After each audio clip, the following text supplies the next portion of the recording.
during the times of the false guru, the times when the gurus are falling, and why human design is such a good map for both looking at where the shadow aspects occurred in the fallen guru and also looking at how you can completely avoid this kind of thing going forward. So I'm going to look at Deepak Chopra's chart as we are currently seeing a lot of him in the news as he's being exposed in the Jeffrey Epstein files. But first, I want to talk about how human design can help you and me and help all of us through these times when we really cannot put anyone up on a pedestal. Now, Deepak Chopra did have that line 5. So in his chart, he is the heretic, and he also is someone who can be projected on and pushed off the pedestal. But you have to understand that you're right to earning that spot on the pedestal has to be earned. And you have to be there with integrity. So I'll get to more on his chart in just a minute. First, I want to talk about these times that we're in. We are moving into a space where the only way to get through knowing who is right for you and who is not, what direction to go, is by listening to your own inner guru, because there's a lot of false news, there's a lot of misrepresentation, and a lot of false gurus. Now, I personally had zero knowledge of Deepak Chopra except for like a kind of backdrop of this person. I never read one of his books. I never went to any of his classes. I never did a meditation of his. I just wasn't turned on to his work. Now, I have in the past followed and been around teachers that fell from grace. So I'm not immune to it. In my 20s, I worked with a very powerful shaman who was sleeping with all of his students, and it was a big mess.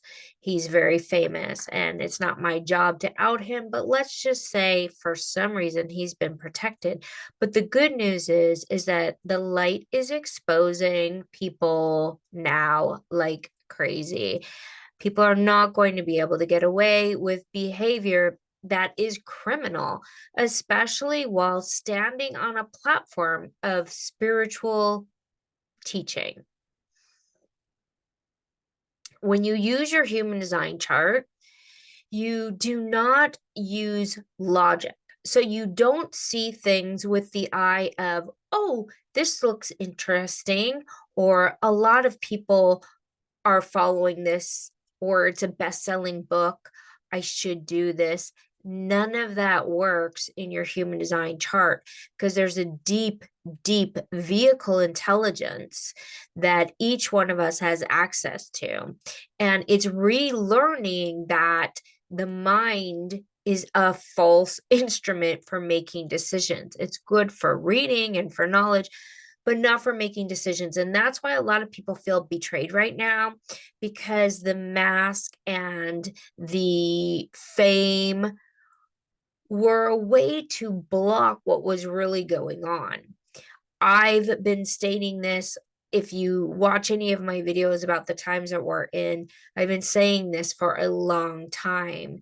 The people who have skills, the people who are known for being really good at either being a great writer, a great orator, a great speaker, a great musician, a great actor, that's not going to cut it anymore. We need to be good people.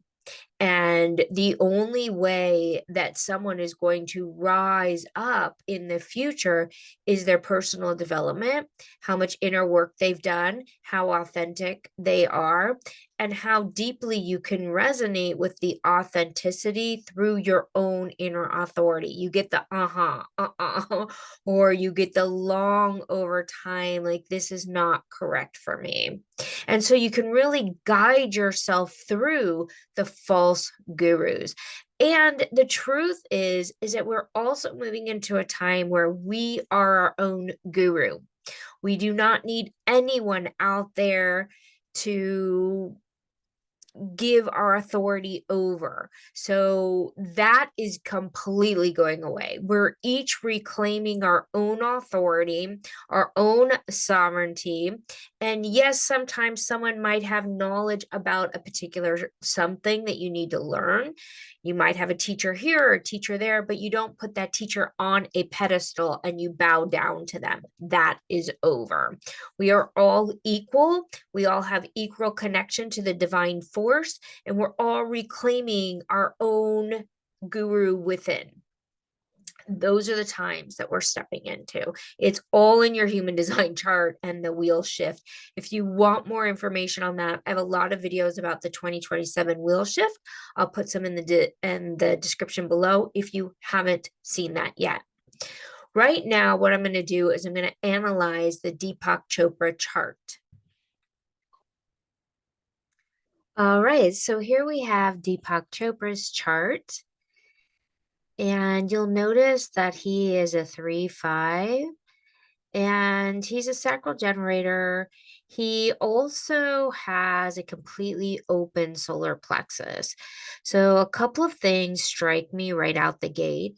One is that gate of corruption being part of his incarnation cross. And that's in the line 3, which is the fire walk, the trial and error. Will you be able to rise up as the phoenix rising after the crash? This is a pretty hard crash for him. I don't know if he'll survive this, but it sounds to me that he did not walk his integrity with that gate of corruption that could have been worked on a lot sooner. And then, of course, we have this idea of mutation, the old and the new. What are we bringing forward? What are we mutating? What's important to keep? What's important to let go of? So the funny thing, I mean, it's not funny, but this is a tale as old as time. The guru abusing the women, the children. We saw it with John of God, and then we saw it with Sai Baba, and we've seen this throughout history. When you're talking about that channel, the 360 of mutation, what do we want to keep and what do we want to release? This was a question that he could have answered himself. Like, what is worthy of keeping in this power dynamic? And what could he have let go? So it feels like a theme here as far as how are you going to handle your power? And what are you going to do with the mutation? What are you going to do with your ability to be in this place of power?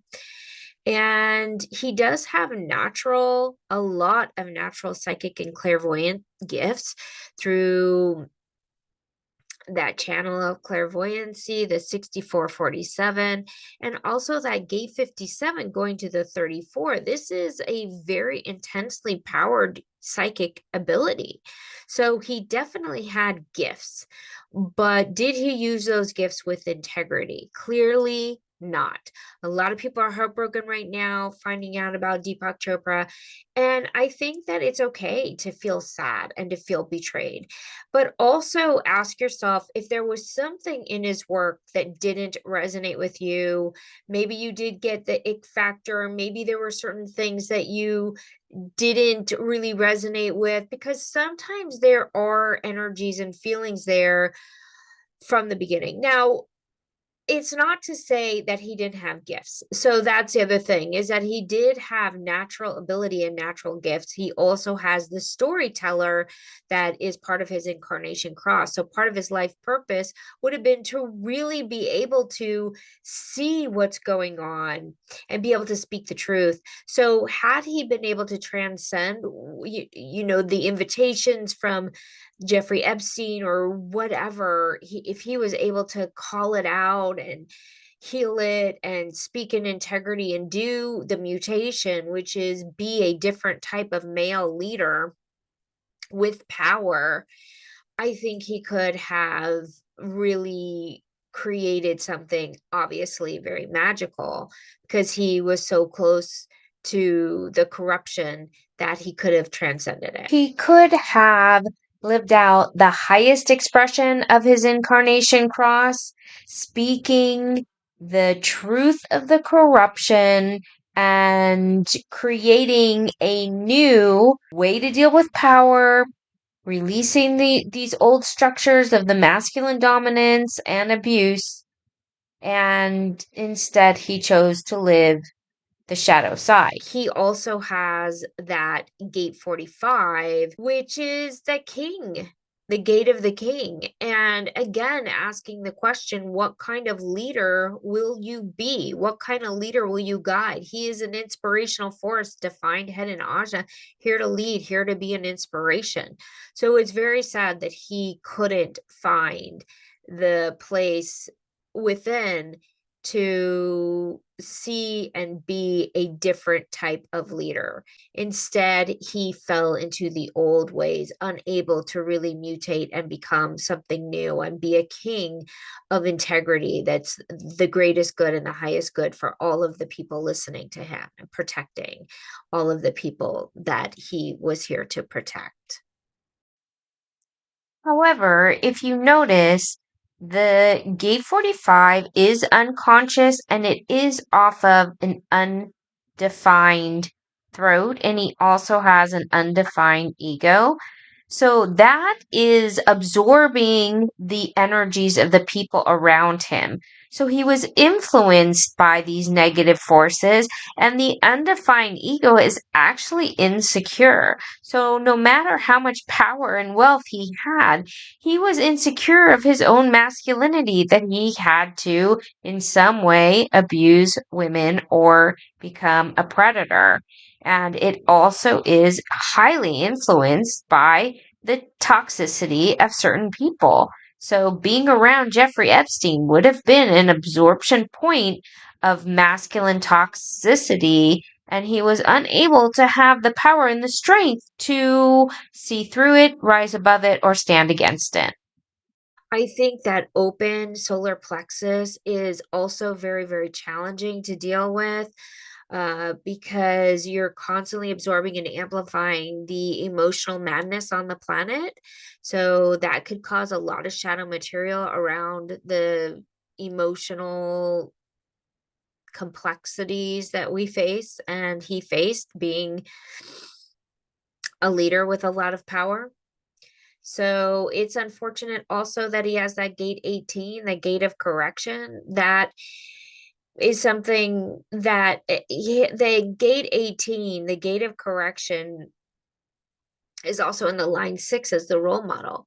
So was he going to correct and rise up as a role model, or was he going to, in the correction, become infamous, which is what not to do? So he did not lead the correction in the role model. And that line 6 is hard to live up to. And clearly he did not. So if you've been in the spiritual community for a while, you may have seen the fall of many different spiritual teachers like I have.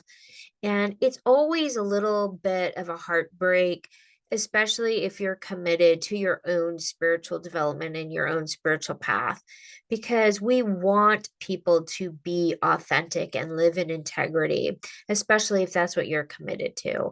But here's how we change it and what we can do instead.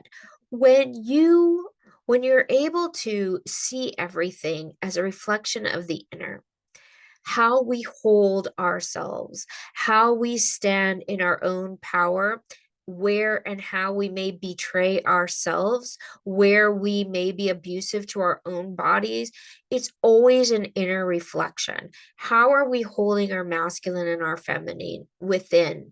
When we can really heal what's going on the inner and we can become completely whole, we will not need to project something outside of ourselves, including a guru to tell us what to do or what direction to go.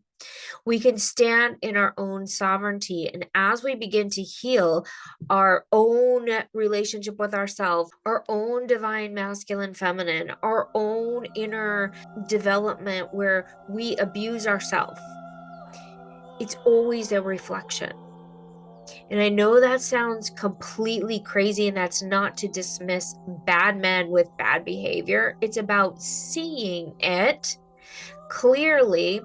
And instead of reacting out there in a way that there's nothing you can do about it, I mean, I'm not saying if you're being abused, not to get out of the situation. I'm not saying if it's in your inner circle, then that's a totally different conversation. But if we're just reading it in the news and reading it in the headlines, then it really is about going inside and continuing our inner development, our inner work, our inner peace, seeing through illusions. The more and more balanced we get, the more clear we are within, the less opportunity we have to give over our sovereignty, give over our authority, and to not see through those little glimpses that are being revealed. So the more that is revealed, the better. The deeper connection you have to your own sovereignty, your own source, your own inner authority, the more powerfully you will stand during these times when more and more gurus will fall, more and more people will come flying off of the pedestal, because it is a time the truth is revealed, and we need to get stronger and stronger in the inner world, our inner connection to the divine and our own sovereignty. And I think this is what the lessons are continuing to show us. So my name is Raquel, Reyna, and if you want to know more about your human design, your inner authority, and how to discover that, I'll put some links in the description below so you can begin that journey to stand strong in your own sovereignty. And if you've had any connection with Deepak Chopra or anyone else that you feel is not in integrity, let us know. It's good to communicate, it's good to share, and it's good to connect with other people on the spiritual journey. So I'll look forward to hearing from you.